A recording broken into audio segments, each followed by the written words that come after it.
Welcome to Wildlife Investments, where we discuss wildlife research, habitat, hunting, and land management with our panel of leading resource managers. Wildlife Investments, resource management by scientists.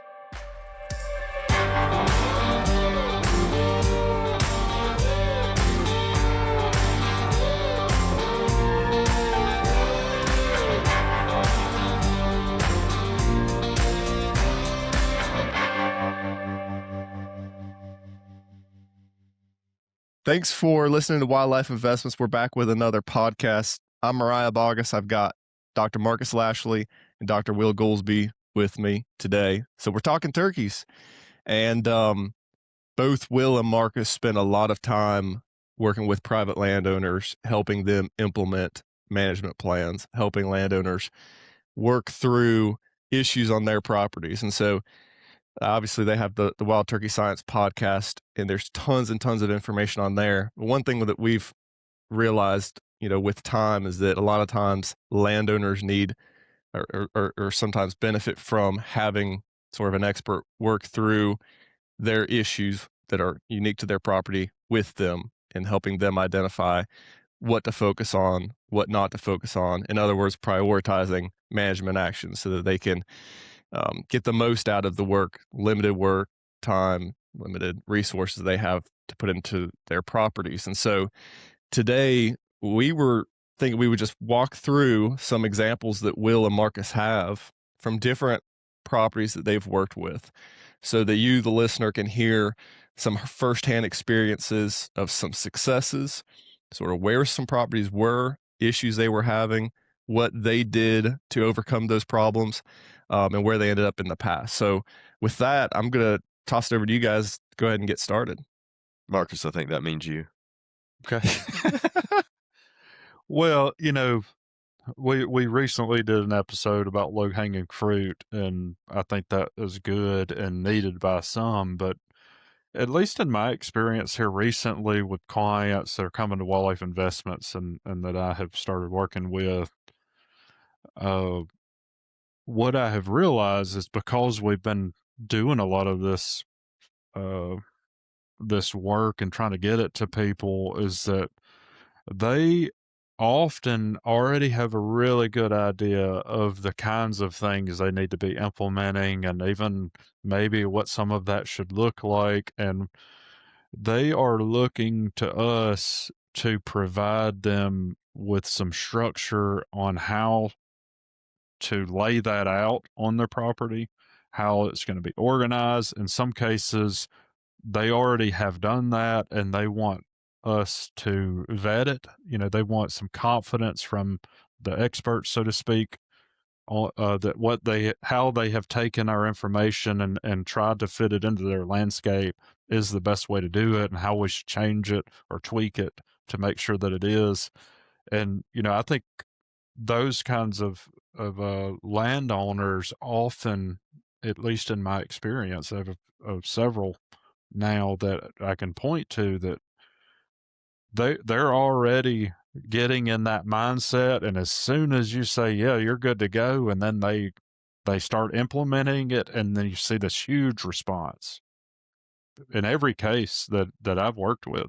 And I think you probably share that, Will, where they have seen dramatic changes in their turkey populations fast, and they're turkey hunting really fast. Yeah, it's not uncommon at all for a landowner to year over year after we go in there, and it always depends on how aggressively they're able to start implementing the recommendations and what their starting point is. But to see a 3 to 4-fold increase in the number of gobblers on a property after a year or two, it can happen really fast, especially if there's source populations in the surrounding area, because sometimes it doesn't even take a couple of good reproduction years to get those numbers up, because you see birds being drawn into that area like a magnet, because the cover types that we're creating are just so sparse and low quality across most of the landscape. But yeah, I think you're right, Marcus, that many of the clients that we work with these days have listened to a lot of our episodes on turkey science and are familiar with a lot of the practices that we recommend, and many times are even starting to implement those practices. And it would have been crazy for me 10 years ago to see what I see now sometimes when I start working with a landowner and they start pointing out native forbs, right? And they already know them down to species because we've iterated to them the importance of knowing those plants to understand how you need to manage a plant community. So they're, I guess, for lack of a better word, much more evolved than they were in the past. And that's not ubiquitous to everybody. We hold hands with people at the very first step sometimes too, and that's all right. We'll meet you where you're at. But they just feel overwhelmed. A lot of times I see them feel overwhelmed. They're like, okay, I know I need to do this timber management. I got to get this going with my fire. And like, I don't even have fire breaks yet. And I've got this invasive plant issue over here and that invasive plant issue over here. And oh my God, it's almost time to plant my food plots again. And it's just, they're tearing their hair out and they get to this point of paralysis analysis where they just don't know what to do first. And that's, I think, one of the greatest value adds that we have when we come out and we work on them is we work with them is we tell them, take a deep breath. This is where you're going to get your greatest return on investment on your particular property as I'm seeing it right now. And let's follow this list. You can't do this till next year. Okay, so forget about that right now. This is what you can change right now that is going to yield the most bang for your buck. And it gives them that confidence, as you said, Marcus, to just proceed knowing that it's got our stamp of approval on it, that is somebody that's trusted, that has experience doing this repeatedly across many properties in various contexts, and they can know that they're going to see a ROI on what they start doing to that property. Yeah, I think that overwhelms a good way to put it. I've heard it said multiple times from multiple people now, this way to think about it. Like, this is an elephant. It's a huge task, right? Yeah. You don't eat the elephant all at once. You eat it one bite at a time. So thinking about it that way, and I think you're making big decisions. You're sinking time and money into it. Yeah, And you want to make oftentimes very sure, expensive decisions. yeah, and ones that could carry a lot of weight for long term, like in the timber harvest, for example. How are we going to proceed with this clear cut that you've inherited that, we might be talking about the next generation and what they're going to be dealing with when you're making decisions at that point. So that, some of those carry a lot of weight, and it is overwhelming when you have lots of things that you're trying to accomplish. You are trying to weigh those options, and some of them have, you know, uh, they are changing the whole course of the property, potentially for your lifetime. Yeah. I mean, some of these, especially timber harvest decisions, are 30-year plus commitments. And I just recently walked a client through a decision-making process related to some timber harvest on their property in South Carolina, where the forester was recommending, made up a certain recommendation to them. And they came to me and said, "Hey, what do you think about this?" And I said, "Hey, this is probably why the forester wants to do that." And Forster had explained his rationale for that. And I said, "This is what it's going to give you versus this other option, which would be better for the deer and the turkey hunting on your property. That's not going to give you those same benefits, but it gives you different benefits." And it's not that I told them, to don't go with the forester's advice, go with mine instead, but rather this is what's going to happen if you go with that advice versus this advice.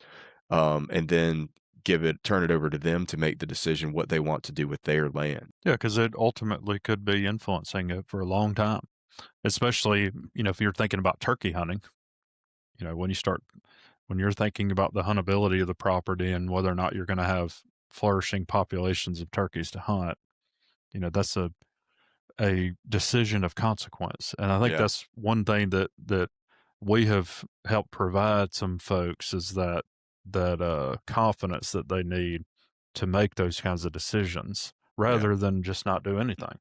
Right. Yeah, I think another really important thing that happens a lot, and I know Marcus, you and I have talked about this some, and you have examples of it as well. But everything that we recommend doesn't always cost money. sometimes we come out and we result in significant cost savings to the landowner depending on what they're already doing. I got one that comes to mind immediately on that one. Yeah. I figured you did, and I think I know what it is. Turn the feeders off. Yeah. Right. So yeah, that one, that actually is becoming less common now, which I think is because they've been listening to us. They've already done that. So, but a couple of examples where the feed bill was pretty extensive. It's not uncommon to see a 5-figure feed bill annually these days. And in one case, I mean, it was way on up into the 5 figures. So, yeah, I think you're right, Will. It isn't necessarily always a cost, but there are some practices. Feeding would be one that works perfectly here. Another one that I can think of right off the top of my head that is, they know that we're probably right, that you're not going to lose anything from this, but you're going to save some time or effort or money. Another one is mowing. Yeah. They cannot stand it. Yeah. They got to be on that mower and make sure everything looks kept. Yeah. So that'll be another practice. Planting is another big one, especially on properties where turkey are a priority or the only priority. Sometimes it's like, hey, look, we don't have to plant every open acre you have out here. We can manage some of this as native early succession. We damn sure don't have to plant every acre of it in Chufa. Yeah, that's another one. I've gotten, I don't know about you, Marcus, but have you ever gotten a plan back or a comment back from a client after delivering a plan? And they're like, I noticed that you didn't put anything in here about planting chufa. Because I have. I don't know if I've gotten it in that form, but Yeah. I have gotten that from a few people because they had chufa everywhere. Yeah. And I was like, well, I thought chufa was good. It's like, well, it's attractive, and there's nothing wrong with having some chufa plots to hunt on. I love that. If you don't have pigs, you know, having some places, especially a sandy place that they can dig it up real easily, that's a great place to attract turkeys to. But we don't need 50 fields of it. You know what I mean? Like, I haven't seen 50. I've seen 15 to 20. Yeah. So there's nothing wrong with it, but it's that classic thing where you don't have to do something that's good everywhere. And if you do it everywhere, it may not be so good anymore. Yeah, that one's another one that kind of pokes its head up. But one of the things that you were saying about the forester, that's a common thing as well, where I am working with landowners and they usually already have a forester, which is great. Yeah, like, and a forester advice is often the first touch point for the landowner with a land management professional. Yeah, and that is absolutely great. I actually am a forester also, but I don't practice. That's important for them to have that, and I think my background there helps me to work with the forester, which is almost always the case. The landowner already has the forester. But what happens really commonly is that, similar to what you talked about, is I will make some recommendations based on their objective focused on turkeys, which will not sound like what the forester recommendations are, which is often not focused on turkey as the primary objective. And that's where the rubber meets the road, is what is your objective and how much are you weighting these different objectives relative to one another? Like, how much do you want to maximize timber production or turkey production or huntability? Yeah. And what I have found, and I have a really good example of this recently, where in my last site visit with this property owner, he had me come out with his forester at the same time. And I think I was recommending they implement a variable retention approach to better fit the owner objectives of turkeys. But they also had the timber harvest was being covered under a CSP contract, where they had specific targets that they had to meet to be compliant. Mm-hmm. And actually, the NRCS agent came out as well, and we worked together. And I think what we ultimately found out is the recommendations from the forester and what was the expectations to be compliant from the NRCS under that contract, and then what I was recommending were not really that far apart. What we ultimately were doing was just redistributing the way we were selecting trees in the stand, and making sure that the expectation from the NRCS wasn't for it to be a uniform distribution of trees. That was the compliance part. The forester typically would also be thinning to a particular basal area with that kind of approach where you're trying to maximize space. You end up with a relatively uniform distribution of trees. Yeah, it's And then, operationally efficient. yeah, yeah, and that makes perfect sense. But we can tweak that by changing that selection process a little bit so that we have a non-uniform distribution of trees on purpose, which is variable retention. That's all we're accomplishing. Is we have some places within the stand that are more dense and some areas that are more sparse and everywhere in between, and we're meeting our target basal area with that thinning operation in aggregate, but not necessarily at the sub uh the substand level Like where a you get plot in. level. Yeah, Yeah, where if you get in any particular area within the stand, it may not be the right basal area, but if you average all of the plots within the stand, they're at the right level. So that was a great example. We spent a couple hours together, and I kind of walked them through what my vision was for achieving the turkey objective, and then we quickly came to a consensus on how to make that operationally efficient and compliant with that contract. You know, I've got a scenario. I'm curious if you guys have some firsthand examples you can walk through on. Something I commonly hear from landowners is got a bunch of turkeys through winter. You know, it's very typical in like a bottomland hardwood setting or something. I've got all these turkeys all through winter. I'm a deer plots or whatever, and then it comes spring, there's not a turkey around. yeah. It's because you don't have reproductive habitat. And that's the most That common was issue that we succinct. run into. That's the most common issue that we run into is that people don't have good reproductive habitat. Yeah, so walk through some examples where that was the issue and how quickly you were able to turn that around for a landowner. Yeah, it depends a lot on the obviously in a lot of those cases you're talking about some kind of timber harvest to get there. In the southeast especially, we're so heavily forested. So it's going to be dependent on your local market and how quickly you're able to move that wood. But I mean, it is not uncommon at all just to see from people that open up properties um, through thinning and other practices and start implementing some fire to see numerical increases in the turkey population, sometimes, twofold, threefold, fourfold, maybe even more, um, within a year or less. It can happen really fast when you start opening it up a lot. And that's what we generally see is that most properties aren't as open as turkeys would like for them to be in order to maximize abundance. Yeah, and actually, Mariah, I'll kind of turn that around. I've seen the opposing problem too, which is a little more difficult to deal with. Like, they don't have any places that are, bottom on hardwood where turkeys like to overwinter.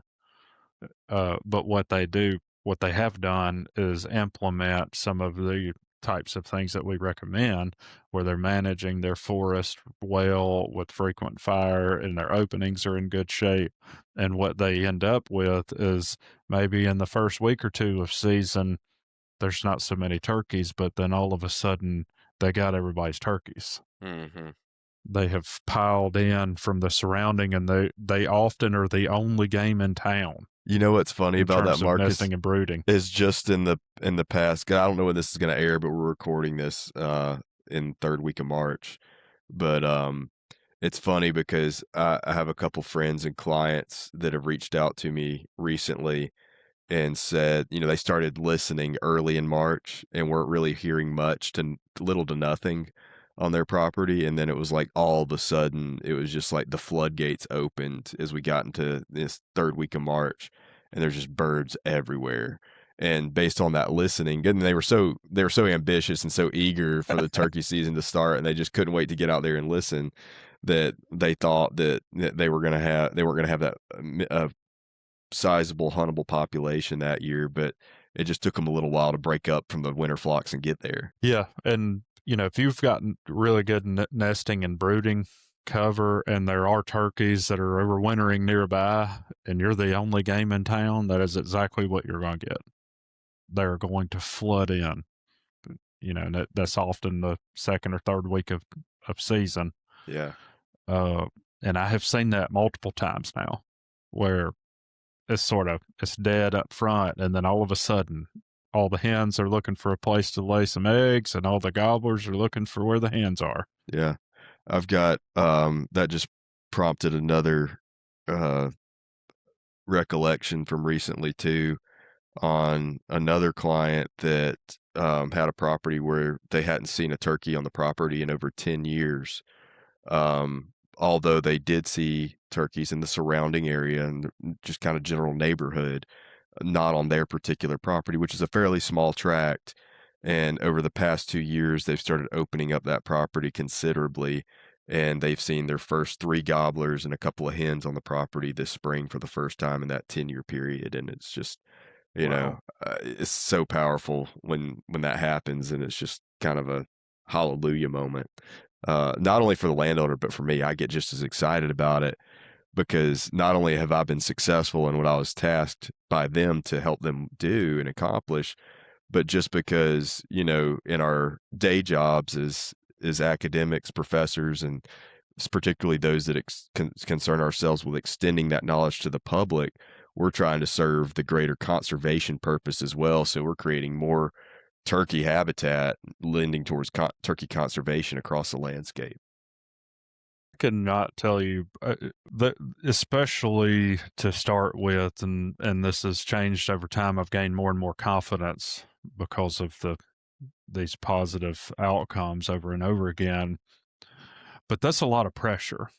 Like, folks are bringing this in to help them turn things around or make things better, and then you help them put in all this stuff, and there's nothing better than them to respond to you, after they've done a bunch of work with, "We've got the most turkeys I've ever seen.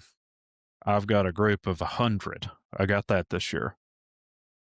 When's the last time you saw a group of 100 turkeys together? That's crazy. Mm-hmm. You know, sending me videos from the deer stand where they have 15 gobblers in a group walking around. Like, people just, that sort of feedback, it kind of gives you this relief, but it's also the exciting. It's like, wow, like, we can make a huge difference at the property scale with productivity and turn this around. Yeah.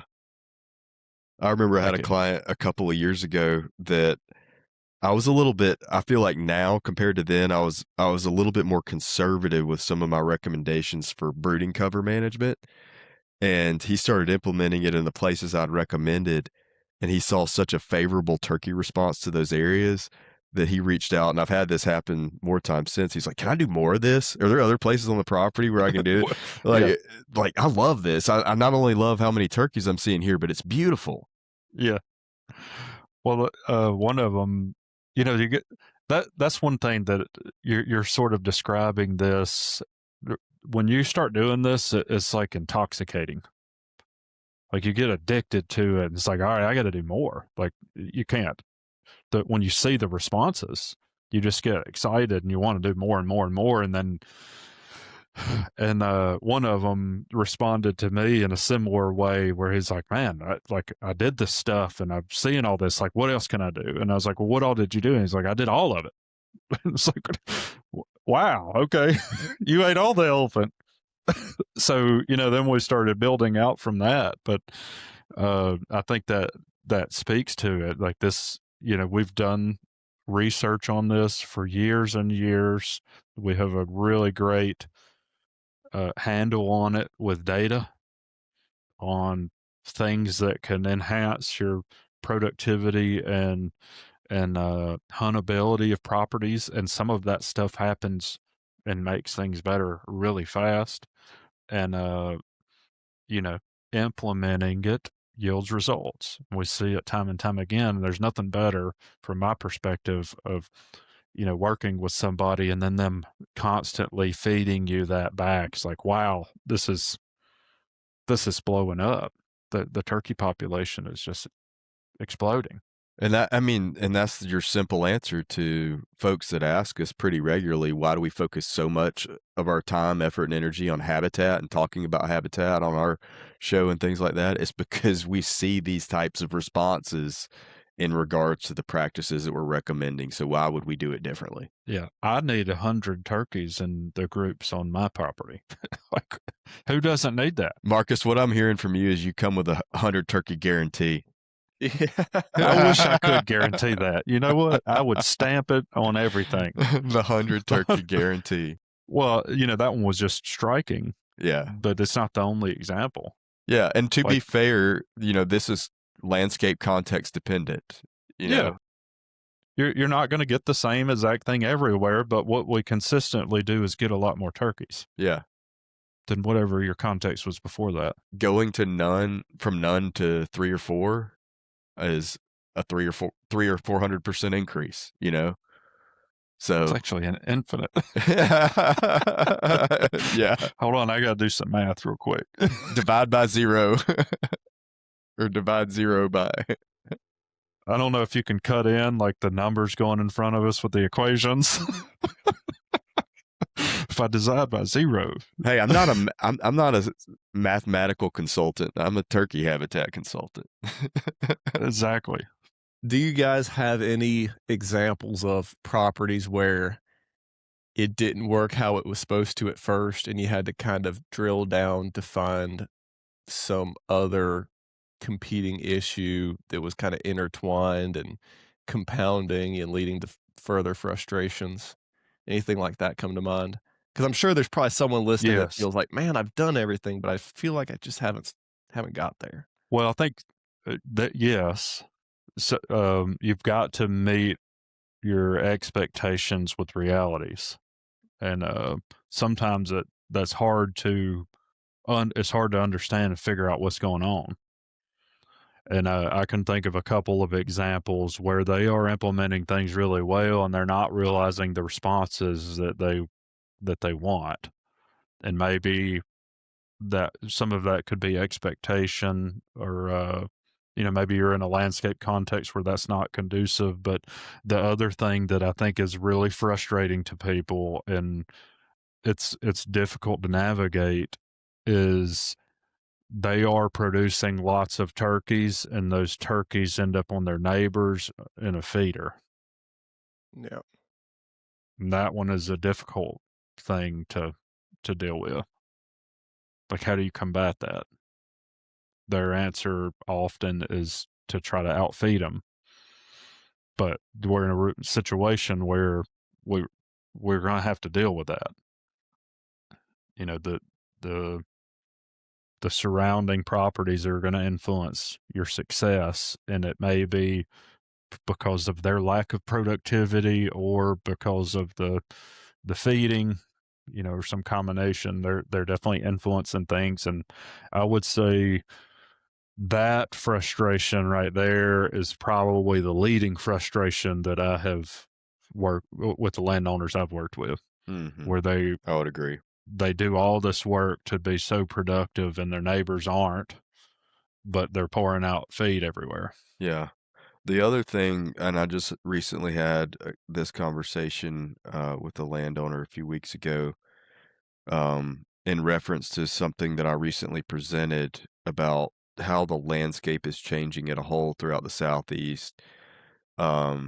And he was talking about how, that's really depressing, and it makes you think that there's like almost nothing you can do, that, abundance of turkeys is always going to be limited because of that landscape context, and I only have control of this many acres.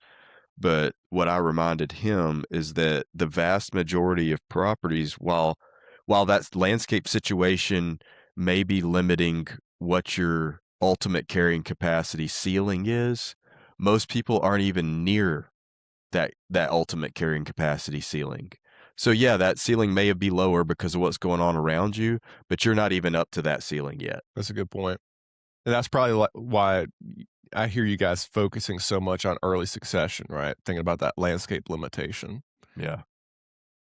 And it's just and it's not just the early succession, but it's the type. When we start to try to get into optimizing an area for turkeys versus making it ideal, right? To maximize abundance.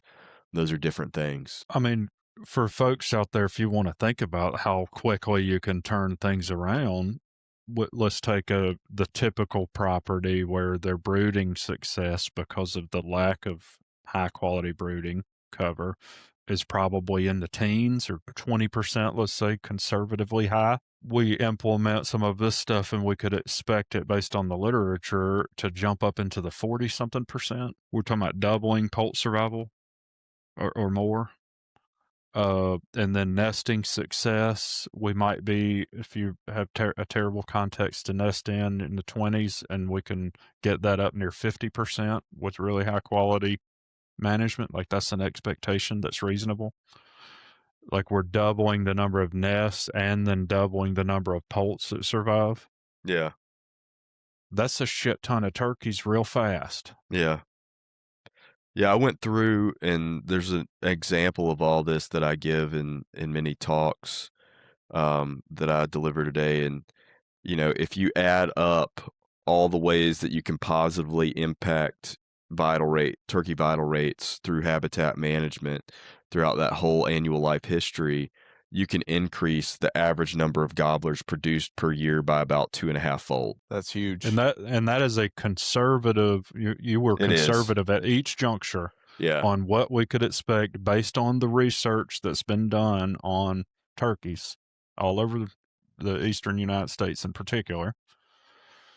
And conservatively, at every single point in their life cycle, you would still expect 2.5 times the production of gobblers. And that's ignoring the attraction component of enhancing Yes. habitat, as we've already been talking about, throughout this recording. So you have immigration and increased reproduction at the same time on many of these places. Do you guys ever have properties that are already in a decent landscape context for productivity, where you're focused more on making the property more attractive just in the hunting season and making it more huntable? Like, you're really just honing in on that time of year for hunting success? I would say that it's rare that I find a property that has all the reproductive cover that's needed. Now, there's some that we have to tweak less than others, and there are certainly places that we can improve huntability, and I've worked with clients to do that. But I can't think of an example of a property that I've been on that I didn't have to address reproductive cover. I have not been on one, not a single one where I thought this is perfect. And I think that that's something else that has really surprised several folks that we visited with. And Marcus and I have even done a joint consult with a landowner previously, that are putting lots of time, energy, effort, money into their property, and they're implementing all of the practices that we talk about.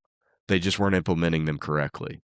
And so they weren't getting their ROI on it that they really thought that they should be.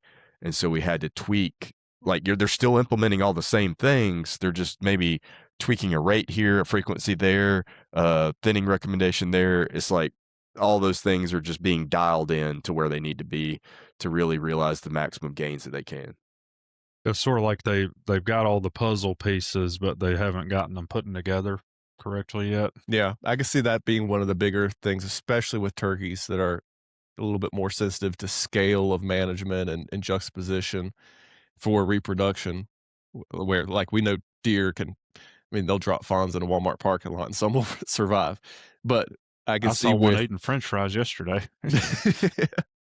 But like, when you guys come on a property, you guys are fine tuning it, for the turkey question. So I can see, and that was my question earlier about the, properties where people are frustrated because they feel like they're doing things right, but they're not seeing the right gains.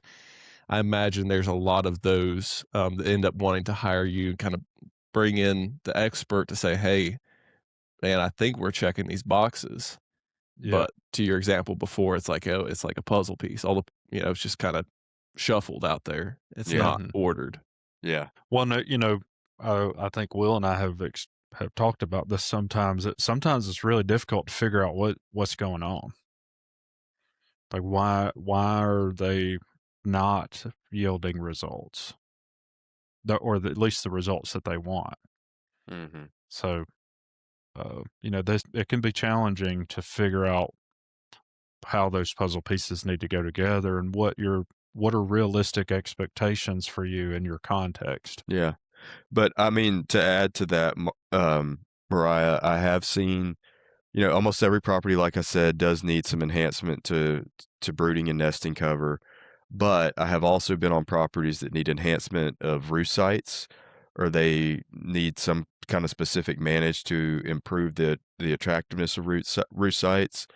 And let's see, there's another example that I had in mind of something that was, oh yeah, and I've seen examples of places that are too open and burn too frequently as well.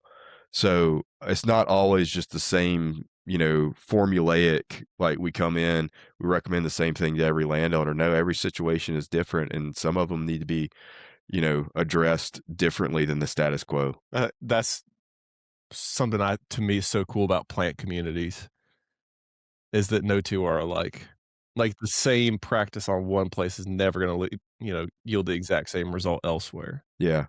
And I think that's also why, we both have several clients that like us to come out on a recurring basis, is because, that the development of that understory plant community can be so complicated over time that you have to be ready to improvise and adapt to the situations that it presents you. And then sometimes it's not necessarily the practices that have been implemented in the seed bank, but rather, Mother Nature throws you a curveball with in the form of a hurricane or a drought or a late freeze or a hard winter. There's all sorts of things that could come in that we have to adapt to over time.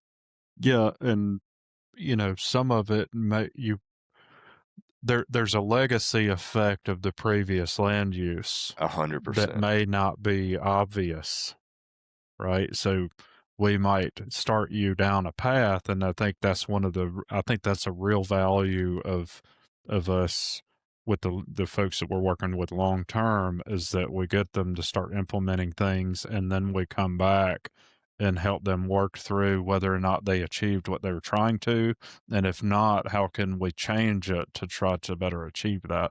So there's some degree of tinkering here, because I don't know what was done on the land the last 150 years, right?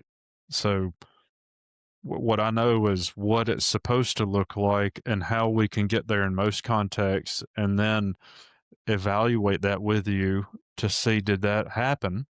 And if not, what can we do different to try to make it happen?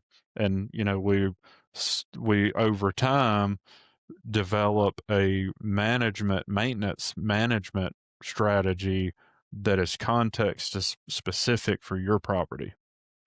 Yeah. And we can't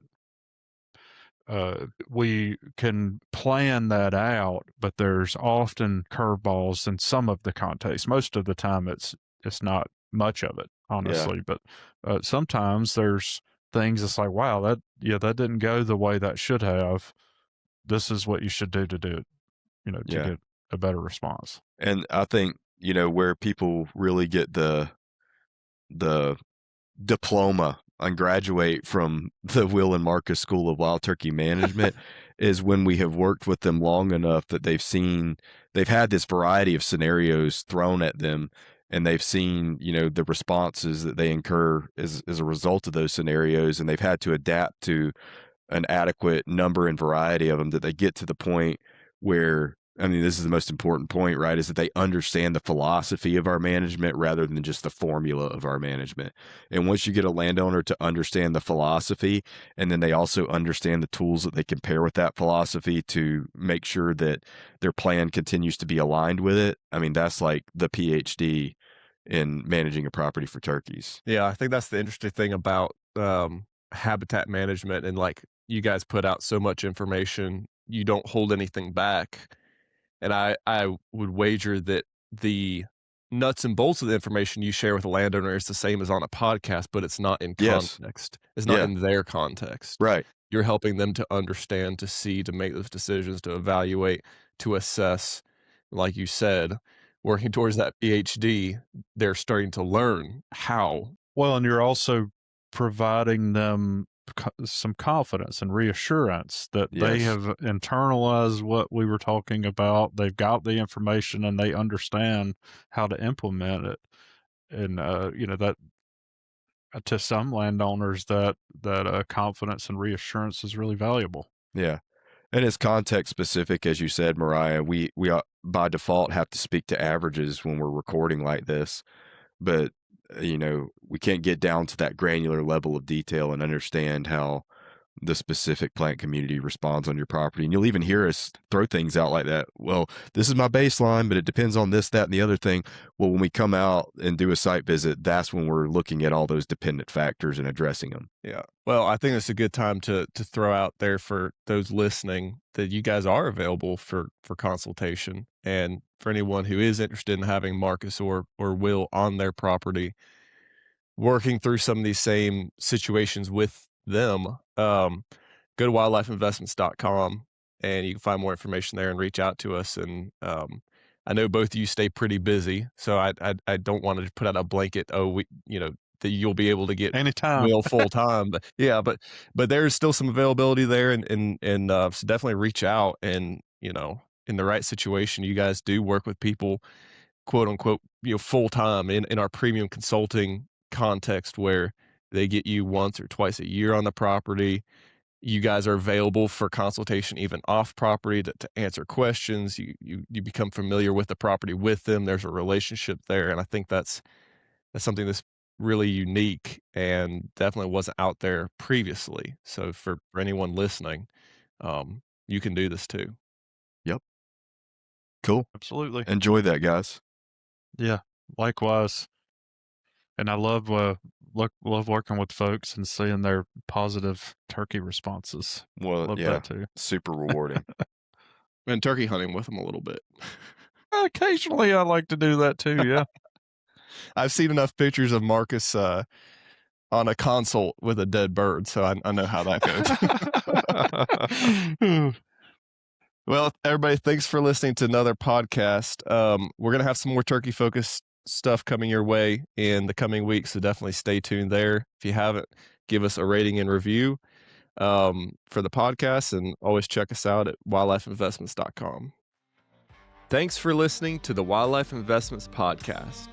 For more information on these topics or to see some of the projects our team is working on, follow us on Instagram and Facebook at Wildlife Investments or visit wildlifeinvestments.com.